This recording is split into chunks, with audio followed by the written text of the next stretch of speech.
Van still hanging on your every word? Max asked sleepily sometime later. Fang looked up from his blog. He didn't know how much time had passed. The slightest tint of pink on the horizon made the rest of the world seem blacker somehow, but he could clearly see every freckle on Max's tired face. "Yep," he said. Max shook her head, then relaxed into the croak of the large branch. Her eyes drifted shut again, but he knew she was asleep yet. Her muscles were so tight, her body stiff.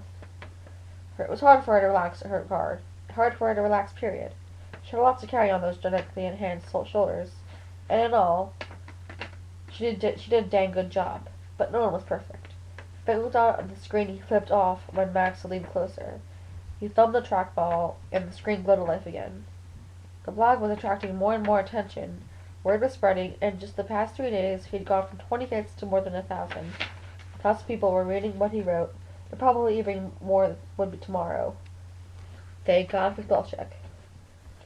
But the message on the screen now was particularly odd. He couldn't reply to it, couldn't trace it, couldn't even delete it without initially appearing minutes later. He got one just like yesterday. Now here he read the new one, trying to decipher where it came from, what it meant. Looking up, Fang glanced at the flock, now all sleeping in various nearby trees. It was growing lighter with every second, and Fang was pretty with himself. Iggy was slung across 2 branches, wings half unfolded, mouth open, one leg twitching slightly. Nudge and Angel had curled up close to each other in the crook of wide live oak limbs. Total was nestled on Angel's lap, one of her hands holding him protectively in place. Fang bet it was incredibly warm with that furry heat source oozing on her. The Gasman was tucked almost invisibly into a large hole made by a long-nailed lightning. He looked younger than 8, dirty, pale, with exhaustion. And then Max. She was sleeping lightly, characteristically frowning as she dreamed. As he watched, one of her hands coiled into a fist, and she sipped it on her branch. Again, Fang looked down at the screen, at the message just like one he received yesterday. "One of you is a traitor," it read. "One of the flock has gone bad." We'd never been to Dallas before, and the next day, we decided to visit the John F. Kennedy Memorial, as part of our Highland of Texas tour. Or at least the other kids had decided, and they had outvoted me in my wacky, lie-low suggestion.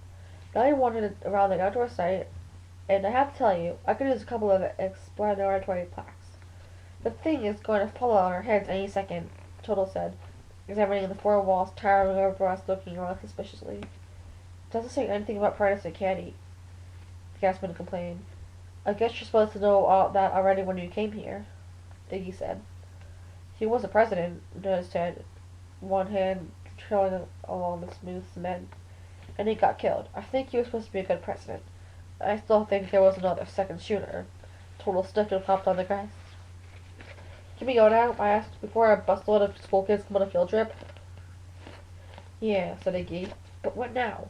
Let's do something fun." I guess being on the road from bloodthirsty racers and insane scientists wasn't enough for fun for him.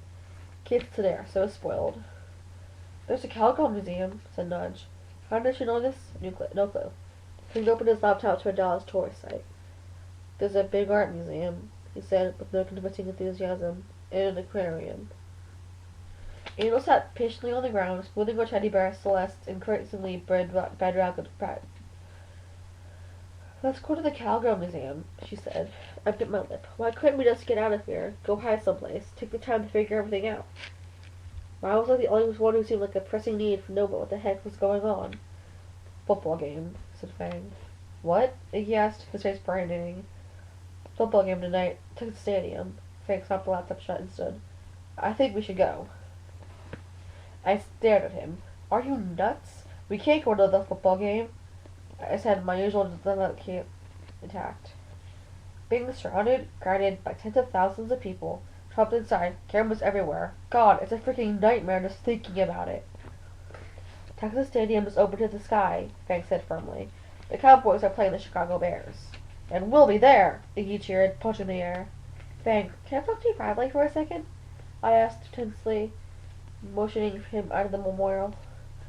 We stepped through an opening in the cement wall and moved a couple yards away. I put my hands on my hips. "Since when are you calling the shots?" I demanded. "We can't go to a football game. There's going to be cameras everywhere. What are you thinking?" Hank looked at me seriously, his eyes unreadable. 1. It's gonna be an awesome game. 2. We're seizing life by the tail.